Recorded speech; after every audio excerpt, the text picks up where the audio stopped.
सभी भाइयों को नमस्कार, राम राम, जय श्री राम। मैं आपका अपना संजय कोचर न्यूज़ 24 भारत में आप सभी का हार्दिक स्वागत है। तो भाइयों, बैठे थे, आज बैठे बैठे कोई बात दिमाग में आई, टीवी देख रहे थे तो देखते देखते एक वो नाम आया, कोई जैक डोरसी। ये कौन है पता नहीं। जैक डोरसी ट्विटर का सीईओ है, पूर्व ट्विटर का था, सीईओ था। और अभी ये कोई अलूल जलूल बयान दे रहा है। मैंने तो ना इसका नाम सुना और ना इसको कभी आंदोलन में देखा और ना कहीं देखा। अब ये क्या है, नए नए फुग्गे छोड़ रहा है, नए नए फुग्गे लेके आ रहा है भारत के अंदर। ये मुझे लगता है कि 2024 में जो चुनाव होने वाले हैं ना, उसके लिए ये एक टूल किट तैयार हुई है। अब इसकी आप टाइमिंग देखिए भी। अभी इसी साल मेरे ख्याल से 5 विधानसभा के चुनाव हैं, राजस्थान के, मध्य प्रदेश के, तेलंगाना के और छत्तीसगढ़ के शायद, और मिजोरम के। 5 राज्यों के, और शायद जम्मू कश्मीर के भी हो सकते हैं। तो 5 राज्यों के इसी साल चुनाव हैं और अगली साल लोकसभा के चुनाव हैं। तो चुनावों से ऐन पहले आपको पता है कोई ना कोई टूल किट, कोई ना कोई मुद्दा लेकर आ जाता है। क्यों, उनको तो मीडिया में सुर्खियां चाहिए अपने, कोई तो कोई ना कोई मुद्दा ले आता है। तो ये जैक डोरसी मुद्दा लेकर आए हैं कि किसान आंदोलन के टाइम में इनको कहा गया था कि आप ना कुछ लोगों के, जैसे मतलब कुछ लोगों के जो अकाउंट हैं उनमें आप मतलब अकाउंट बंद कर दो या उनके सब्सक्राइबर घटा दो। तो ऐसा कुछ ये मुद्दा बोल रहा था। अभी मेरे को कहता उनके चैनल ब्लॉक करने के लिए, उनका अकाउंट ब्लॉक करने के लिए बोला गया। तो इससे कोई पूछने वाला हो, जब तेरे को बोला गया था उस टाइम, आज से 3 साल पहले की बात है, 2-3 साल पहले की, तो 2-3 साल तुम बोले नहीं। और सीईओ का पद छोड़ने के बाद भी नहीं बोले। तब तुम्हें याद नहीं आया सीईओ का पद जब तुमने छोड़ा, तब तुम्हें याद नहीं आया कि तुम्हें ऐसा कहा था, मैं ऐसा कहूँ।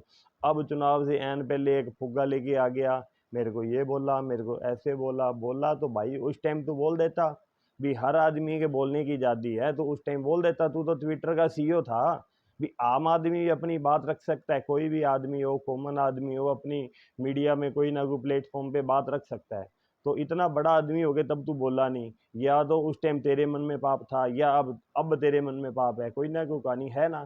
तो भाइयों वही बात है, अभी चुनाव के वक्त कोई ना कोई फुग्गा ले आता है और विपक्ष वाले ऐसे झपटते हैं कि जैसे पता नहीं उनको क्या मिल गया। तो शुरू से ही आपको पता है 1 साल हो गया, कोई ना कोई ये छुरली ले आते हैं और छोड़ देते हैं। अब पहले ले आए वो अडानी वाला, हिडनबर्ग वाला मुद्दा। फिर ये ले आए कोई अपने बीबीसी वाली डॉक्यूमेंट्री। फिर ये बीच में वो धरना प्रदर्शन खिलाड़ियों का था, वो ले आए। तो कोई ना कोई ये मुद्दा लेकर चलते रहती हैं। अब जैक डोरसी ने इस्तीफा दे दिया सीईओ से पहले। तो उसके बाद जो अभी बने थे ट्विटर के सीईओ, उन्होंने खुद कहा था कि जो ट्विटर के अंदर स्टाफ काम करता है, तो वो खुद जो है ना लिबरल, जो मतलब लिबरल मीडिया वाला है, उसको मतलब भारत के अंदर कोई ना कोई विरोधी जो है ना, उनकी उनके उनकी सोच वाला, उनके समर्थन वाला है, ये कोई ना कोई ऐसी बातें करता रहता है जिससे भारत के अंदर तनाव हो, या लोग कोई ना कोई नई बातें सोचते हैं। ये कहते हैं ना, वो लिबरल वाला स्टाफ है, देश विरोधी कोई ना कोई बयान देता रहता है। इसने अमेरिका का जो चुनाव था ट्रंप वाला, उसमें भी इसने अमेरिका के राष्ट्रपति है ट्रंप, उनका अकाउंट ब्लॉक कर दिया था और उनके खिलाफ चुनाव प्रचार किया था। तो ये पहले ऐसे अमेरिका में भी कर चुका है। तो अब वही बात है, अभी पद छोड़ने के बाद ही ये बोला है, तो मुझे ये मुद्दा लगता नहीं। तो वही बात है, बस अब लोगों को ही मुद्दा मिल जाता है, विपक्ष वालों को मिल जाता है। अब विदेश से जाकर बोलेंगे, उनको भारत की सरकार पर भरोसा नहीं, विपक्ष को ना तो भारत की सरकार पर भरोसा है और ना उसको विदेशों की सरकार पर भरोसा है, ना भारत के लोगों पर भरोसा है।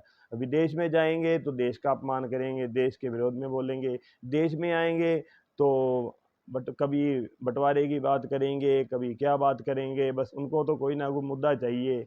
और उनको काम पर, विकास पर पूछ लो तो कोई ना कोई मुद्दा कहीं ना कहीं घुमा देते हैं, कि उनके पास अपनी तो कोई उपलब्धि है नहीं बताने के लिए कि हमने ये किया। अब वो अपना अपना भ्रष्टाचार, घोटाला, या अपनी बातों को, अपनी नाकामी को छुपाने के लिए तो कोई ना कोई छोड़ देते हैं बात को।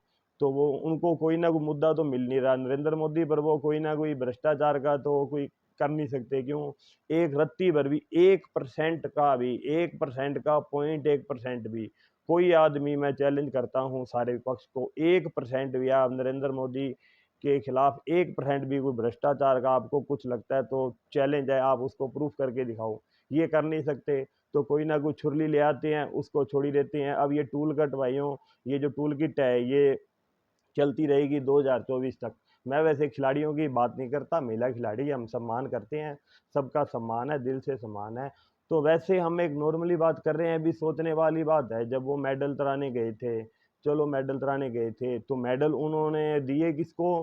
नरेश टिकैत को। नरेश टिकैत कौन? राकेश टिकैत का भाई, वो आंदोलनजीवी जो आंदोलन करता रहता है, उसके भाई को मेडल दिए हैं। ये मेरे दिमाग में बात कोई अटपटी सी लगी। भी आपने अगर मेडल देने थे वापस तो आप अपने भारत सरकार को दे देते, भारत सरकार के किसी मंत्री को दे देते, किसी मंत्रालय में दे देते, खेल मंत्रालय में दे देते, पीटी उषा को दे देते, या राष्ट्रपति को दे देते, प्रधानमंत्री को दे देते, देश आपकी बात भी मानता। भी आपने प्रधानमंत्री को दे के मेडल दिया, आप मेडल देते सम्मान से, भी ये आपके मेडल हैं, जब तक ये मामला नहीं सुलझता हम खेल नहीं खेलेंगे। तो आपकी देश आपके साथ भी खड़ा होता, बात भी सुनता। तो आपने मेडल किसको दिए? नरेश टिकैत को। वहाँ पे कौन आया? केजरीवाल और आरजेडी का वो पप्पू यादव, और वो देश विरोधी नारे लगाने वाला कि मोदी तेरी कबर खुदेगी। बताओ जी। अब चल रहा है धरना खिलाड़ियों का, मंच लग गया राजनीति का, नारे वहाँ पे मोदी तेरी कबर खुदेगी। कमाल है। ये आप न्याय मांग रहे हो या कोई अखाड़ा लगा रहे हो राजनीति का? आप किसी सम्मानित व्यक्ति को, प्रधानमंत्री, राष्ट्रपति, कोई किसी उच्च मंत्रालय को, किसी खेल मंत्रालय को, और रक्षा मंत्री या कोई भी गृह मंत्री, प्रधानमंत्री, किसी को भी आप जाके मेडल देते तो आपकी बात मानता। तो वही ना कोई लोगों के बात में दिमाग तो जाती है ना, भी ये चल क्या रहा है। भी आए आप न्याय लेने हो और वहाँ पे आप राजनीति वाले लोगों को बुला रहे हो और ऐसे नारे लगवा रहे हो जो देश विरोधी बातें करते हैं। तो बात तो ऐसे लगता है ना कि कोई ना कोई पता नहीं क्या वो आपका यूज कर रहे हैं, या आप उनकी बातों में आ रहे हो, या क्या है क्या नहीं। तो वो तो देखो भगवान जानता है कौन सही है कौन गलत है। हम इन बातों में नहीं पड़ते सही गलत है कौन। ठीक है, हुआ होगा, हम इन कोई मना नहीं करते, ना हम किसी को ब्लेम करते, ना सही कहते ना गलत कहते। ये काम कानून का है, आप कानून को काम करने दो अपना। कानून अपना काम करेगा, जो गलत होगा उसको सजा मिलेगी, सही होगा तो रिहा हो जाएगा, उसमें क्या दिक्कत है। तो ये वहाँ बैठकर देश के मतलब प्रधानमंत्री के लिए आप बोलें, और जो आते हैं वहाँ नारे लगाने वाले आंदोलन जी भी, उनको आप साथ ले लें। पीटी उषा को आपने वहाँ से भगा दिया धक्का मुक्की कर कर, और एक वो अंटी है आंदोलन जी भी, वो वहाँ पे आपके साथ खड़ी है। तो देश की जनता तो देखती है ना ये हो क्या रहा है, चल क्या रहा है। तो वही बात है, कभी बीबीसी वाली डॉक्यूमेंट्री ले आते हो जी, अब बीबीसी वाला मुद्दा, कभी अडानी वाला, हिडनबर्ग वाला खिलाड़ी, तो किसान आंदोलन के नाम पर आप कुछ ना कुछ, जैक डोरसी, तो ये भाइयों ये चलता रहेगा 2024 तक। तो आपको जो सच दिखे, आप अपने, आपकी इतना एक्सपीरियंस है तो आप देखें और सोचें परखें, फिर देखें ना क्या सही है क्या गलत है। तो भाइयों मिलेंगे नई वीडियो में। राम राम, जय श्री राम। तो भाइयों इस चैनल को लाइक सब्सक्राइब जरूर करें और वीडियो को आगे से आगे शेयर करें। नमस्कार।